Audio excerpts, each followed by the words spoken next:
Hello, welcome back to Homeschool Wherever. My name is Carmen Sognonvi, and in this video, I am going to share with you a flip through of my homeschool bullet journal and show you exactly how I use it to track our homeschooling activities. If you're not familiar with bullet journals, they're essentially kind of an alternative to a traditional planner. Instead of using a planner that's already pre-printed with calendars and templates, you actually take a blank notebook or a blank journal and then completely customize it to your own needs. Now, some people use bullet journals in a very minimalist, sort of utilitarian way, and others tend to use it as a way to express their creativity by decorating it with things like washi tape or illustrations, even paint. And as you'll see, I fall a little bit more into this camp. I've had a lot of fun playing around with my bullet journal. I've fallen deep into the rabbit hole of brush markers and fine liners and washi tape and craft paper. But just keep in mind that there is no need to do all of this decorative stuff in your bullet journal. At the end of the day, it's really a functional tool for you to use in your homeschool. Now, in case you want to dig a little deeper, I do have a whole video where I explain exactly what a bullet journal is, some of the origins, some of the conventions, how different people use them. So I'll link that below in case you want to check that out. If you're new to this channel, we are a multiracial secular family living in New York City, and we're homeschooling for the first time this year. We have two daughters, one in 3rd grade and one in 6th grade. We're really passionate about using travel to bring our homeschooling lessons to life. This channel is all about documenting our homeschooling journey, so if that sounds of interest to you, I hope you'll subscribe and turn on notifications so you don't miss our next video. We're also full-time family travel creators, so if you want to see that side of our lives, check out our travel channel at Top Flight Family. So when it comes to my bullet journal, I am currently using an A4 size journal from the brand Minimalism Art. It has dotted grid pages, which I really like. The paper quality on this particular journal is just okay. It's 120 GSM, which is decently thick. But I have another bullet journal, which I use for more personal things, business things, and for that one, I am using one from the brand Archer and Olive, and that one is 160 GSM paper, and it's a huge difference. So if you are a stickler for paper quality, I would definitely look for a journal with 160 GSM. But obviously journals made of that paper are also more expensive, so it is definitely a trade-off. Okay, as you can see, I have decorated the journal with some fun washi tape and some stickers. And then I also wrapped the whole journal with craft paper. Okay, so you open it up and we've got 20, 20, 21. And on this side, this is like a grid guide. So on this side, I have an index, and basically, I have manually numbered the pages here, as you can see. And so it just makes it easy for me to flip to a certain section when I want to find it. This is another grid guide, and basically the difference is this is a grid guide for when I have this box, and then this is a grid guide for if I'm not using the box. And this is kind of a cute idea I saw on a other video, which is to actually trace the hands of your kids at the beginning of the year and just write down a few of their favorite things at the beginning of the homeschool year. And I have also pasted on a couple of Polaroid shots of the girls that were taken shortly before the first day of school. So I think that's pretty cute. So here you have year at a glance. So this is basically our academic year calendar. So I can see September through June. So this section is for important dates. And basically this spread as a whole is considered what in bullet journal parlance is called a future log. So you have your calendar for the year and then also a section to write any important dates. And as you can see, I haven't really gotten around to filling this out, but this is a good reminder for me to do that. So here I've got a couple of pages where I can jot down what our daily routine is looking like. And I've left some space because I assume that what we're doing in September may change as the year goes on. And so, I just wanted a place where I could actually just jot that down and, see how things develop and change over the year. So this page is dedicated to our curriculum choices. So again, this is something that I assume will change from month to month. And sure enough, going from September to October, there have already been some changes. So I actually need to update this.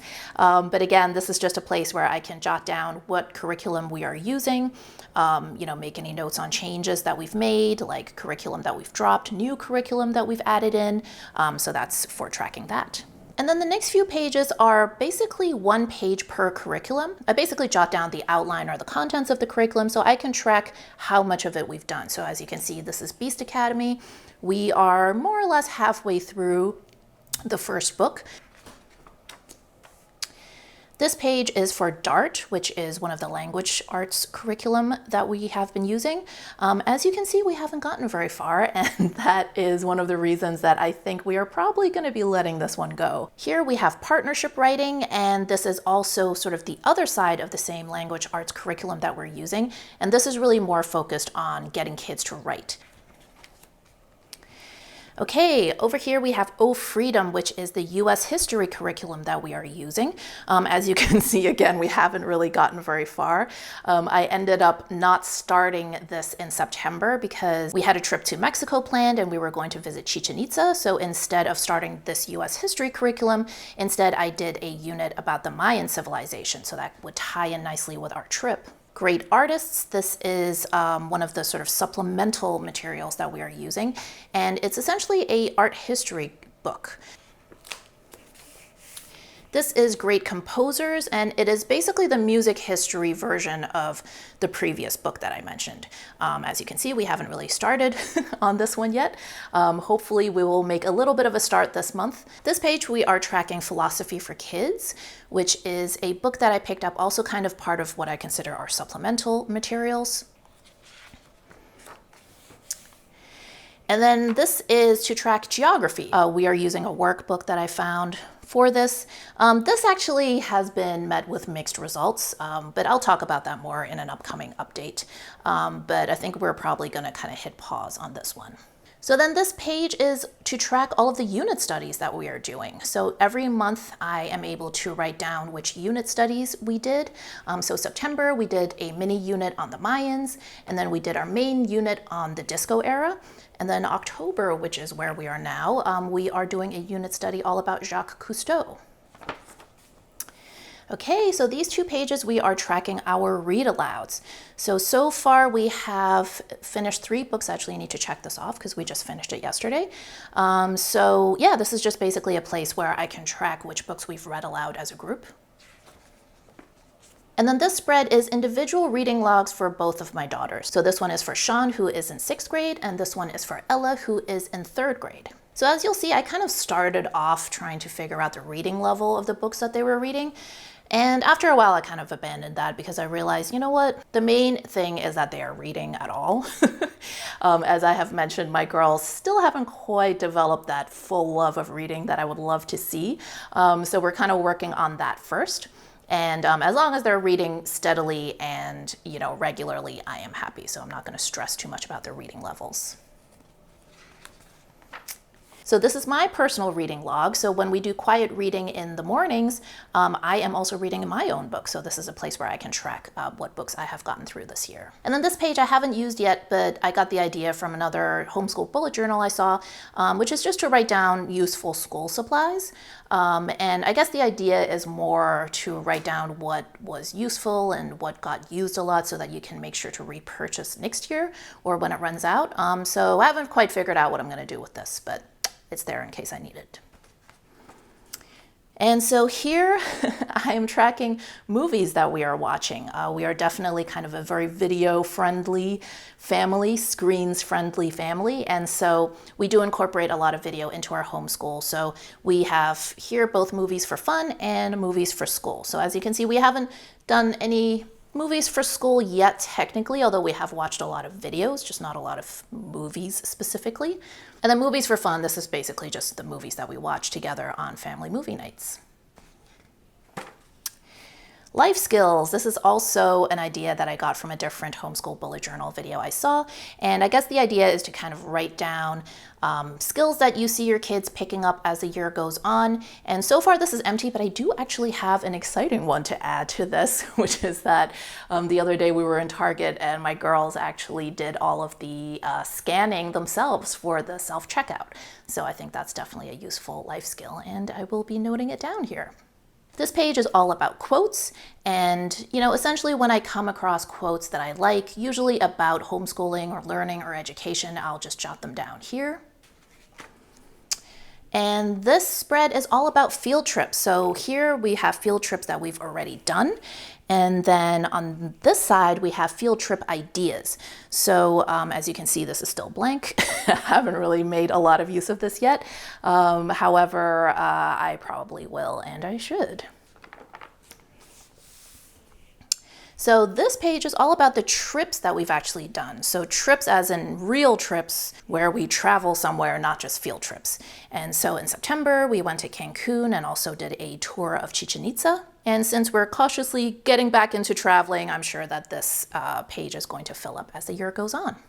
And then for the next few pages, I just left a bunch of blank pages because I know that there are probably going to be new curricula that I want to add in or new lists or collections that I come up with. So just wanted to make sure I had some space in the beginning of the journal for that. Okay, so let's get into the monthly spreads. So here I have the cover page for September, and I just had a little bit of fun, making this a bit decorative. This was my first time playing around with like ink stamps, so that was fun. And then here I just pasted a few pictures that were some of the highlights from September. So this was our very first day of school. This was our field trip to the Brooklyn Museum to see their exhibit about Studio 54, which tied in nicely with our unit about the disco era. And then this is a picture from the airport when we flew to Mexico for our first trip of the homeschool year. Oh, I totally forgot that I was tracking attendance here. So I guess I should keep that up. So basically this is just a calendar for the month of September where I can write in any important dates, any trips that we've done, field trips, things like that. So yeah, I guess I should go in and refill these out. And then for the rest of the month, it's basically just I have sections for each day to just jot down what we did each day so I can keep those records. I am still new to homeschooling, obviously, so I'm still getting to know what all the record keeping requirements are in my state. From what I understand, they're not quite as restrictive as some other states, but it's still useful for me to keep track. And even outside of record keeping for Department of Education purposes, it's also useful for me to see kind of the evolution of what we've been doing. I have a feeling that we are going to sort of like gradually get more into the unschooling style as time goes on. And so I think it'll be interesting to be able to refer back to what we were doing at the beginning of the year and compare it to what we're doing later on and just kind of be able to see any trends or any differences and draw some conclusions from that. So here are just a couple Polaroids that my girls took with our camera.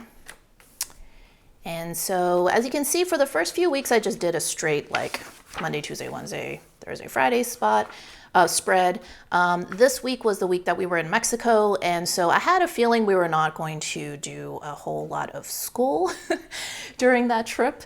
And we did even less school than I expected. However, I did mark that this was the day that we did the tour of Chichen Itza, since that was a pretty epic field trip to actually visit an ancient Mayan city after spending a month studying the civilization. So that was really cool.